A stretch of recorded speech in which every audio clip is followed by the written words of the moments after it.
मैत्रिणींनो, आज बनवूया लाल भोपळ्याची पुरी।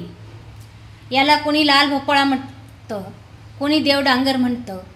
आता आपण याचे साल काढून घेऊ आणि तुकडे करून मिक्सरमधून वाटून घेऊ।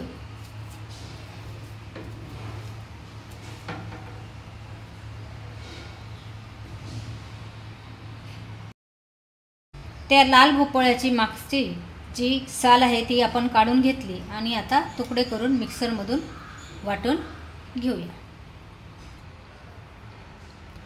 वाटण करून घेतले, बारीक असे वाटण करून घेतले भोपळ्याचे। आता त्याच्यात टाकूया 1 चमचा जिरे आणि गव्हाचे पीठ। जेवढे पीठ मिक्स होईल तेवढे त्याच्यात टाकायचे।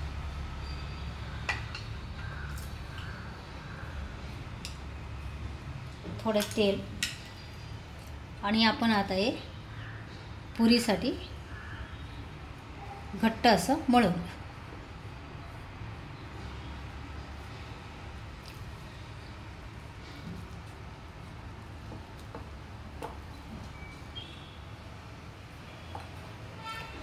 घट्ट असे आपण मळून घेतले। 5 मिनिटं ठेवूया, तोपर्यंत आपण तेल तापवण्यासाठी ठेवूया।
मैत्रिणींनो, आपली नाश्त्यासाठी अथवा मुलांना डब्यात देण्यासाठी लाल भोपळ्याची पुरी, त्याच्यासोबत लोणचं अथवा टमाटा केचप तुम्ही देऊ शकतात। ही रेसिपी कशी झाली ते मला सांगा। खात राहा, सांगत राहा। धन्यवाद।